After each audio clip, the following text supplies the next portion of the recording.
એક બાજુ જે રીતે જનતાને મોંઘવારીનો માર સહન કરવામાં આવી રહ્યો છે, પરંતુ બીજી બાજુ એક રિપોર્ટ સામે આવ્યો છે કે જેમાં કહેવામાં આવ્યું છે કે મોંઘવારી ઘટી છે।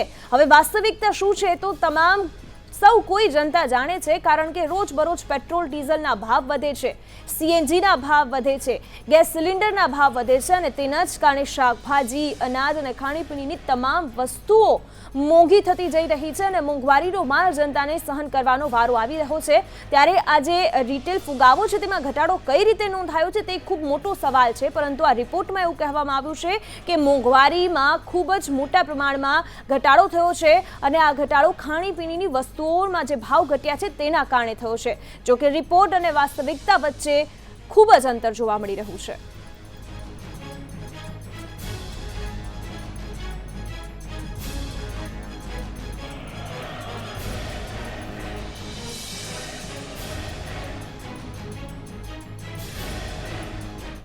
ત્યારે આ જ વાત પર કે મોંઘવારી શું ખરેખર ઘટી છે કે પછી જનતાને મોંઘવારીનો માર સહન કરવો પડે છે, અમારા સંવાદદાતાઓ જોડાઈ ગયા છે અમારી સાથે અત્યારે આઝમ સાલે સુરતથી જોડાયા છે, રાજકોટથી મયુર સોની જોડાયા છે અને આ સાથે જ કૃણાલ શર્મા વડોદરાથી જોડાઈ ગયા છે। આજે જાણીશું કે શું ખરેખર મોંઘવારીમાં ઘટાડો થયો છે, કારણ કે શાકભાજી, અનાજ, કઠોળ, પેટ્રોલ, ડીઝલ, તેલ બધાના ભાવ વધ્યા છે। આઝમ, સૌથી પહેલા આપની પાસે આવવા માંગીશ, જે રીતે આ એક રિપોર્ટ સામે આવ્યો છે જેમાં કહેવામાં આવી રહ્યું છે કે રિટેલ ફુગાવામાં ઘટાડો થયો છે, મોંઘવારી ઘટી છે, પરંતુ આમ જનતા તો અત્યારે મોંઘવારીના માર સહન કરી રહી છે।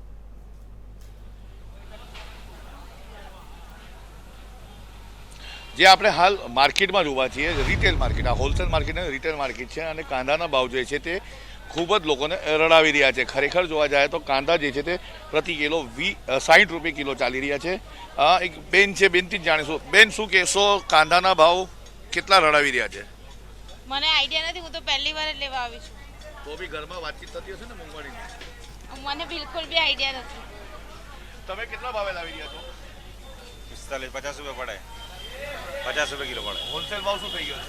45-50, 60 રૂપિયા કિલો વેચી। ગ્રાહકોનું શું કેવું?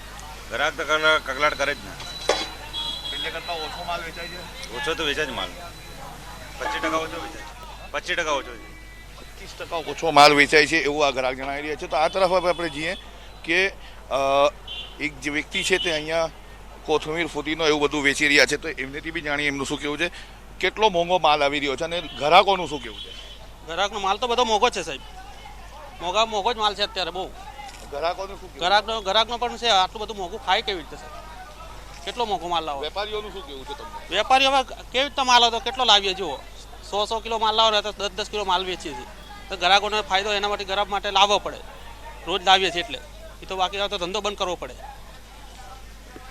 તો તમારી સામે છે કે આ જે લોકો છે તે ખુદ જણાવી રહ્યા છે કે જે માલ છે તે મોંઘો મળી રહ્યો છે અને જે હોલસેલરો છે તે પણ ખુદ જણાવી રહ્યા છે। અને કાંદાની વાત કરું, લીલી શાકભાજીની વાત કરું, કોથમીર, ફુદીનાની વાત કરું તો કાંદાનો ભાવ વધેલો જ રહેશે, કારણ કે મહારાષ્ટ્રના કોલ્હાપુરના અંદર અતિ ભારે વરસાદના કારણે કાંદો નથી આવી રહ્યો અને કર્ણાટકના હુબલીમાં પણ એ જ પરિસ્થિતિ હોવાથી દિવાળી બાદ કદાચ શાયદ કહે ને તો જ આ ભાવ ઘટાડો સામે આવશે। જી ચોક્કસથી આઝમ જોડાયેલા રહેશો, કૃણાલ પણ જોડાયેલા છે અને કૃણાલ, જે રીતે દિવાળી નજીક છે, પરંતુ દિવાળી પહેલા જે રીતે મોંઘવારી વધી છે તે લોકોને રડાવી રહી છે, તો બીજી બાજુ જે રિપોર્ટ સામે આવ્યો છે તેમાં તો મોંઘવારીનો ઘટ્યાનો દાવો છે।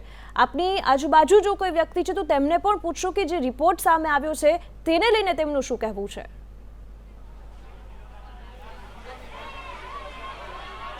બિલકુલ, જે રીતે સરકાર તો કહી રહી છે કે 22% મોંઘવારી ઘટી છે, પરંતુ વડોદરામાં જે રીતે મોંઘવારીથી પ્રજા ત્રસ્ત છે અને હાલ સંદેશ ન્યૂઝની ટીમ મોટી માર્કેટ એટલે કે ખંડેરાવ માર્કેટ ખાતે ઉપસ્થિત છે। અહીંયા પણ લોકો સાથે વાત કરવાનો પ્રયાસ કરીશું, વેપારીઓ પણ અહીંયા છે, ગ્રાહકો પણ આવી રહ્યા છે। કિરીટભાઈ, જે રીતે સરકાર એવું કહી રહી છે કે 22% મોંઘવારી ઘટી છે, ફુગાવો ઘટ્યો છે, શું શાકભાજીના ભાવોમાં શું પરિસ્થિતિ છે હાલ? શાકભાજીમાં જે પહેલાં હતું એનાથી થોડોક ઘટાડો આવ્યો, થોડોક જે પહેલાં 100 રૂપિયા 120 રૂપિયા કિલો હતું, અત્યારે 80 રૂપિયા કિલો, 100 રૂપિયા કિલો છે બધું શાક। જે ગવાર છે 100 રૂપિયા કિલો છે, જે 120 હતો અહીંયા। પરવળ છે 30 રૂપિયા કિલો, 40 રૂપિયા છે। અત્યારે થોડુંક વસ્તુ વધઘટમાં તો આવ્યા કરે, તો ચોમાસું જે માલ નીકળે ના નીકળે એની ઉપર ડિપેન્ડ હોય છે। અત્યારે અમુક માલ આ ફુલેવાર બહારથી ડિસ્ટ્રિક્ટમાં આવે છે, એ ફુલેવાર તો મારે 100 રૂપિયા કિલો છે। કોબી તેની આવક છે એ લોકો કોબીજમાં 30 રૂપિયા કિલો છે, 25 રૂપિયા કિલો છે કોબીજ જોવા જાવ તો. ને કાકા જે રીતે સરકાર એવું કહી રહી છે કે 22% મોંઘવારી ઘટી છે, આપ શું માનો છો? મોંઘવારી તો ગવર્મેન્ટ કર્મચારીનો પગાર વધે એટલે ઘટી એમ કે, બાકી જાહેર પબ્લિકમાં તો મોંઘવારી છે એટલી ને એટલી જ છે. પેટ્રોલ શું, શાકભાજી શું, દરેક વસ્તુ, તેલ શું, દરેક વસ્તુના અત્યારે ભાવ છે જ. સરકાર કે છે નો ડાઉટ, પણ હવે એમને એમની રીતે યોગ્ય લાગતું હશે, પબ્લિકને એની રીતે ભાવ વધારો લાગતો હશે. એટલે પબ્લિકને તો એવું લાગે છે કે મોંઘવારી. હા, મોંઘવારી છે જ, ક્યાં છે. કિરીટભાઈ, જે રીતે આ જે ભાવ ઘટ્યા છે, કેટલા દિવસથી ઘટ્યા છે કે પછી ઘટતા વધતા જ રહે? ઘટતા વધતા રહે છે. માલી આવક પ્રમાણ હોય છે. અમારા શેર બજાર જેવો ભાવ હોય છે. અમારે ગરીબમાં હોય છે તમારે 40 રૂપિયા કિલો રીંગણ, 20 રૂપિયા કિલો રીંગણ, ધાણા 100 રૂપિયા કિલો છે. બપોરે તમે આવો તો 20 રૂપિયા કિલો હોય છે. અમુક વસ્તુ ના ઘરાકી હોય એ પ્રમાણે ઘરાકીને નુકસાન બી વેપારીને નુકસાનીમાં વેચવું પડે છે અમારે. જે રીતે હાલ લોકો તો આવી રહ્યા છે, કાકા સરકાર એવું કહે છે કે મોંઘવારી ઘટી છે, શું કહો છો આપ? મોંઘવારી ઘટી ગઈ છે? કોણ કહે છે ઘટી ગઈ છે? કઈ હિસાબે ઘટી ગઈ મોંઘવારી? પેટ્રોલ આટલા બધા ભાવ, ખાવાનું સિંગતેલ આટલા બધા ભાવ છે, પછી કયા ભાવ મોંઘવારી ઘટી ગઈ? શું કહેશો કાકા? સરકાર એવું કહે છે કે આ બાજુ સરકાર એવું કહે છે કે મોંઘવારી 22% ઘટી છે, ભાવો શાકભાજીના ઘટ્યા છે, શું માનો છો આપ? सरकार को मैं विनती करता हूँ, डीजल का पहला भाव कम करो, क्योंकि डीजल के लिए सब्जी महंगी है. ये जो है ना सब्जी सब महंगी क्यों है? डीजल के लिए. इनका गुना नहीं है, ये 10 में लेके आके 40 में बेचते नहीं है. डीजल महंगा है ट्रांसपोर्टेशन का, because of the transportation is vegetables rates are high because of transportation, because of diesel only. सरकार तो आंकड़े दिखा रही है कि 22% कम हो गई है. नहीं, कम आंकड़े दिखा रही है लेकिन नहीं है वो है. वो सरकार को सिर्फ दिखाने का है, करने का कुछ नहीं है. करने का इनको ही है, ये सब व्यापारी को ही करने का है. तो त्योहार भी आ रहे हैं उसके पहले. और तो आज तो 8 में सब जगह गर्दी है, सब्जी फूल के लिए सब जगह, लेकिन रेट कुछ कम हुआ ही नहीं, उल्टा बढ़ते ही जा रहा है. फिर आगे भी देखो, भिंडा 30 रुपये है, पहला 60 रुपये 80 रुपये था, आज 30 रुपये. दिस इज नॉट वे. सरकार बोलती है भाई हमने ये किया, हमने किया, कुछ करती नहीं है. और मैं ऐसा नहीं है, मैं बीजेपी का ही आदमी हूँ. बीजेपी का मैं समाज सेवक हूँ, वो बात नहीं है. इलेक्शन के टाइम सब आते हैं, हमको वोट दो, हमको वोट दो, हमको वोट दो, ये करेंगे वो करेंगे. जीतने के बाद कोई दिखता ही नहीं है. पर सब आम जनता होती है, वो तो बीजेपी का कार्यकर्ता से ही सवाल पूछती है. पूछेगी ना सवाल, क्योंकि आम कार्यकर्ता क्यों पूछेगा सवाल? इसके लिए उनको मालूम पड़ेगा. अभी रंजना भेट जो भी जीत के यहाँ से गए, हमने सेवा की है, हमको कुछ मिला नहीं है. हम सेवा क्यों? बीजेपी के हम लोग फैन है बचपन से ही. अभी बीजेपी जीत के आने के बाद कोई दिखता नहीं, कोई चेहरा दिखाता नहीं है. ऑफिस में जाओगे સિર્ફ મહેંગાઈ દીખતી है. જે રીતે હાલ લોકો તો આવ્યા છે, ભાજપના કાર્યકરો પણ આવ્યા છે, તેઓ પણ માની રહ્યા છે કે મોંઘવારી ઘટી નથી, આ ફક્ત આંકડા છે ને ક્યાંથી આવ્યા છે આ પણ સવાલ છે. જી કૃણાલ, જોડાયેલા રહેશો અમારી સાથે. મયુર, જે રીતે કૃણાલે જે કાર્યકર સાથે બીજેપીના જ કાર્યકર છે તેઓનું પણ માનવું છે કે ભાઈ મોંઘવારી તો વધી જ છે, તો પછી આ આંકડાને કઈ રીતે આપણે પચાવવા કે મોંઘવારી ઘટી રહી છે?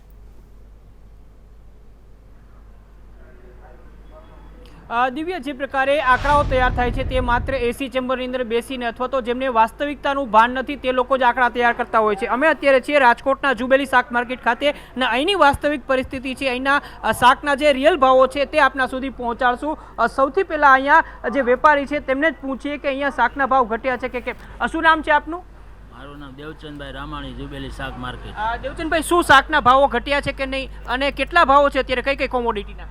અત્યારે મેજોરિટી શાકભાજી 20-25 દિવસ પહેલાં જે હતા અત્યારે એના કરતાં ડબલ થઈ ગયા. અમુક વસ્તુમાં તો 3 ગણા ભાવ થઈ ગયા છે. અત્યારે ફુલાવર 100ની આડેગાળી છે, પહેલાં 30-40 રૂપિયા હતા, તો ચોરા પર અત્યારે 100-120 છે, અને ચોરાના પર 40-50 રૂપિયા કિલો હતો. ભીંડો પર 40-50 હતા, અત્યારે 70-80 રૂપિયા છે. ગુવાર પણ 50-60નો કિલો હતો, અત્યારે 100-120 છે. કોબીજ પણ 10-15 રૂપિયાનો કિલો હતો 20-25 દિવસ પહેલાં, અત્યારે કોબીજ પણ 40 રૂપિયાની આડેગાળે છે. દૂધી પણ 10-10 રૂપિયાની 5-5 રૂપિયાની મળતી હતી, ત્યારે દૂધી પણ 50-60 રૂપિયાની કિલો થઈ ગઈ. રીંગણા તો 10-20 રૂપિયાના કિલો હતો 25 દિવસ પહેલાં, અત્યારે રીંગણાની બજાર 80-100 રૂપિયા સારી ક્વોલિટીના. તુરિયા પણ 40-30-40ના કિલો, અત્યારે તુરિયાના પણ 80-100 રૂપિયા કિલો છે. કોઈ શાક સસ્તું છે એવું કહી શકાય? કોઈ શાક સસ્તું? એક પણ શાકભાજી અત્યારે સસ્તું નથી. ટમેટા પણ 30ની આડેગાડી હતા 20-25 દિવસ, અત્યારે ટમેટા 80-90-100 રૂપિયા સુધી ટમેટા પર બજાર વહી ગઈ ઊંચી. કોઈ દી ચોમાસા પછી એટલો ભાવ વધારો ક્યારેય જોયો છે? દર વર્ષે આવો આટલી આજુખરે થોડોક વધારે પડતો થયો, નહીં તો દર વર્ષે વરસાદ પડે એટલે તો શાકભાજીનો ભાવ થોડોક વધારે થાય. આજુખરે અતિ વધારે પડ્યો ને એના હિસાબે 3 ગણા ભાવ ડબલ ભાવ થઈ ગયા. બિલકુલ દિવ્યા, તો શાક માર્કેટના જે વેપારી છે તેમનું કહેવું છે કે કોઈ વખત આટલો ભાવ વધારો નથી થયો, 2 થી 3 ગણા ભાવ પહોંચ્યા હોય તેવી સ્થિતિ ક્યારેય નિર્માણ નથી પામી. દર વર્ષે ચોક્કસ ચોમાસા બાદ ભાવો વધે છે, પરંતુ 10 થી 15% વધતા હોય છે. આ વખતે 50 થી 100% સુધીનો ભાવ વધારો થયો છે. ગૃહિણીઓની આશા હોય છે કે નવરાત્રી બાદ અને નવરાત્રીની સિઝનની અંદર સસ્તું શાક મળે, દિવાળી સુધીની અંદર શાક સસ્તું થઈ જાય, થોડી રાહત મળે, પરંતુ રાજકોટના શાક માર્કેટની અંદર ક્યાંય રાહત મળતી હોય તેવું લાગી નથી રહ્યું. સામાન્ય રૂપથી રીંગણા છે તે 20 થી 25 રૂપિયા કિલો મળતા હોય છે, પરંતુ અહીંયા રીંગણાનો ભાવ પણ 80 રૂપિયા સુધી પહોંચ્યો છે.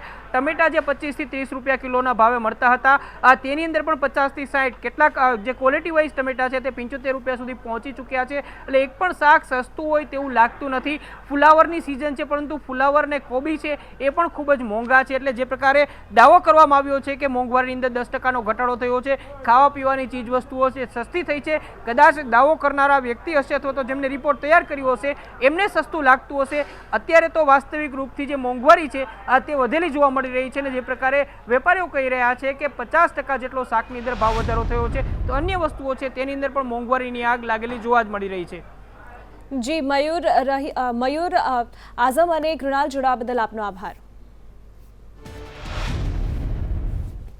તો જે રીતે એક બાજુ આમ જનતા પર મોંઘવારીનો માર છે, તો બીજી બાજુ 10 મહિનાની નીચી સપાટીએ મોંઘવારી પહોંચી હોવાનો રિપોર્ટ સામે આવી રહ્યો છે.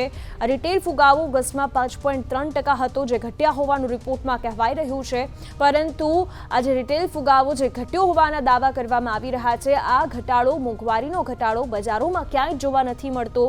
પેટ્રોલ પંપ પર જ્યારે પેટ્રોલ પુરાવા માટે કોઈ જાય છે અથવા તો ડીઝલ પુરાવા માટે જાય છે, તો 100 ને પારે પહોંચેલું જોવા મળે છે. અને ડીઝલના કારણે જ ટ્રાન્સપોર્ટેશનનો ખર્ચ વધે છે અને અંતે તમામ વસ્તુઓ જે છે તે મોંઘી બને છે. અને એટલા જ માટે એ સવાલ ઊભો થાય છે કે જો મોંઘવારીમાં ઘટાડો થયો છે, તો પછી તમામ વસ્તુઓ અત્યારે લોકોને મોંઘી કેમ પડી રહી છે? જે લોકો ઘરવખરીનો સામાન ખરીદતા હોય છે, શાકભાજી ખરીદતા હોય છે અથવા તો પેટ્રોલ ડીઝલ ખરીદતા હોય છે, તે કેમ સસ્તા નથી થયા?